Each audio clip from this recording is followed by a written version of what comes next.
The Silhouette Curio is capable of embossing and debossing various materials. Embossing is the process of creating a raised effect of your design.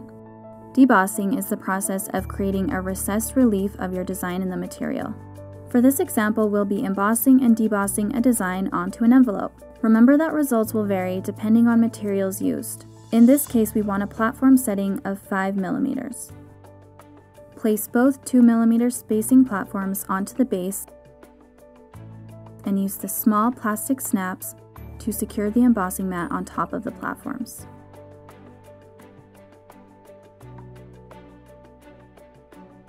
The embossing mat has guide marks around the edges to indicate the available embossing area. Corresponding marks are found in Silhouette Studio. Some materials have different sides, so it's important to know which side should be facing up. If you are embossing, place your material face down on the embossing mat.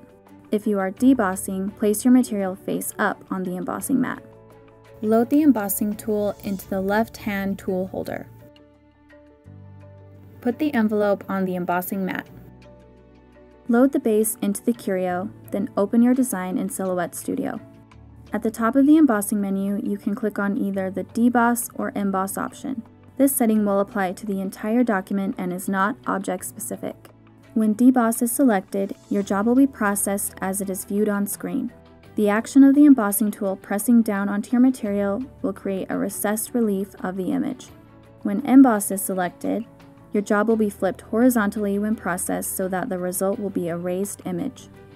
Note that your entire design will be flipped horizontally, not just individual design elements. The effects and options found in the Emboss/Deboss section of the software provide additional settings that you may adjust when using an embossing tool.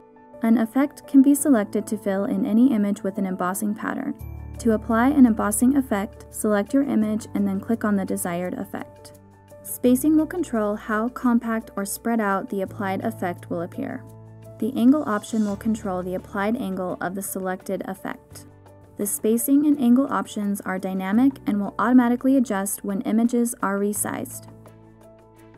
When you are content with your settings, click Send to Silhouette. Remove your project from the embossing mat. See the other videos in our Curio series to learn more about your Silhouette Curio.